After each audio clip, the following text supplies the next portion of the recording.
ये आकाशवाणी रायपुर है। छत्तीसगढ़ी समाचार बुलेटिन के संग स्मिता शर्मा के जय जोहार।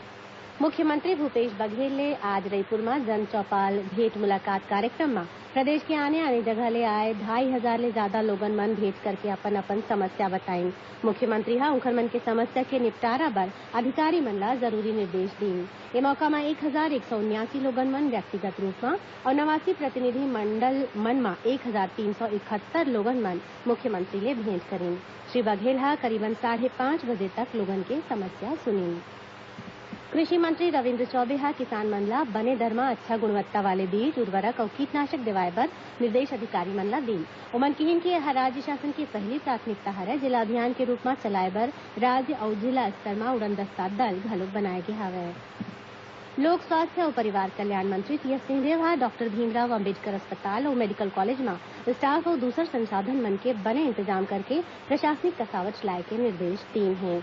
श्री सिंहदेव हा मरीज मन के बाढ़त संख्या ला देखत कालीबाड़ी अस्पताल ला डिलीवरी और लइका मन के इलाज बर डॉक्टर भीमराव अस्पताल ले जोड़े बर कहिन हे। ओमन कहिन कि एखर ले कालीबाड़ी अस्पताल ला घलोक विशेषज्ञ डॉक्टर मन के सुविधा मिलही।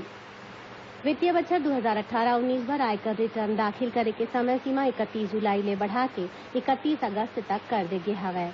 सरकारी विज्ञप्ति में जानकारी दे गे हवय कि अइसन फैसला रिपोर्ट मिले के बाद करेगे कि कोनो करदाता मन ला कुछ कारण ले आयकर रिटर्न दाखिल करे में परेशानी होवत हे।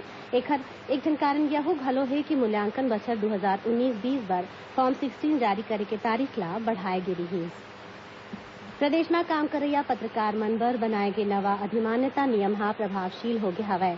अब विकासखंड स्तर के मीडिया प्रतिनिधि मन ला घलोक जनसंपर्क संचालनालय डहर ले अधिमान्यता दे जाही। अइसने राज्य के सेवानिवृत्त वरिष्ठ पत्रकार मन ला घलोक मानद अधिमान्यता दे जाए के प्रावधान नवा अधिमान्यता नियम म करे गे हवय। चिटफंड मामला में महासमुंद के बाद अब रायपुर में घलो रूठन कंपनी सन साइन इंफ्राबिल्ड और कॉर्पोरेशन लिमिटेड और साई प्रसाद के खिलाफ आने मामला दर्ज करेगी है। राजेंद्र नगर थाना में दर्ज एफआईआर में करीबन आधा दर्जन आईएएस और एक आईपीएस अधिकारी के नाम घलोक शामिल है। इनकर मन ऊपर आरोप है कि सुप्रीम कोर्ट और सेबी के रोक लगाए के बाद घलोक चिटफंड कंपनी ऊपर कोनो प्रकार की कार्रवाई नहीं करेगी। भारत में अमेरिका के राजदूत केनेथ आई जस्टर हा आज छत्तीसगढ़ दौरा में रायपुर पहुंची। श्री जस्टर हा रायपुर में माओवाद ले प्रभावित लइका मन के संस्थान प्रयास आवासीय विद्यालय में पढ़इया स्कूली लइका मन ले मिले बर पहुंचिन।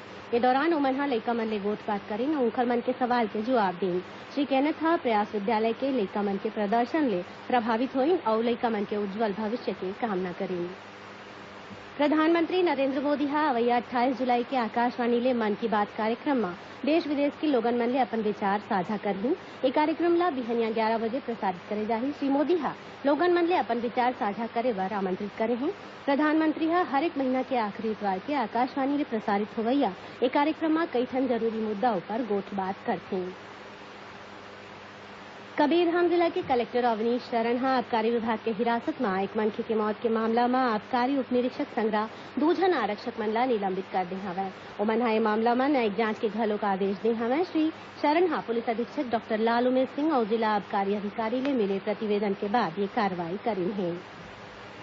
हरेली तिहार के मौका में राज्य के सब्बो जिला जनपद मुख्यालय और ग्राम पंचायत मन में सांस्कृतिक कार्यक्रम और ग्रामीण खेलकूद प्रतियोगिता राखे जाही। इस संबंध में सामान्य प्रशासन विभाग हा आदेश जारी करके हरेली तिहार ला जन भागीदारी ले मनाए के निर्देश जारी करे हैं। जारी आदेश के अनुसार हरेली तिहार के दिन छत्तीसगढ़ के लोक परंपरा ला ध्यान में राखत सांस्कृतिक कार्यक्रम कराए जाही। संगे संग गेड़ी दौड़ खो खो कबड्डी फुगड़ी और बिल्लस जैसन पारंपरिक खेल खिलाए जाही। केंद्र सरकार हा देश में 2022 तक 40,000 मेगावाट के रूफटॉप सोलर परियोजना के स्थापना के लक्ष्य निर्धारित करे है। काली राज्यसभा में एक लिखित जवाब में नवी और नवीकरणीय ऊर्जा मंत्री आरके सिंह हा बताइन कि ये परियोजना में घर मन के छत ऊपर सौर पैनल लगाए जाना शामिल है। उमन बताइन कि ये महीना के 18 तारीख तक देश के 1,700 ले ज्यादा मेगावाट ग्रिड ले जुड़े रूफटॉप सिस्टम लगाए जा चुके हैं। एक संग छत्तीसगढ़ी समाचार बुलेटिन यहीं से रावत है। जय जोहार।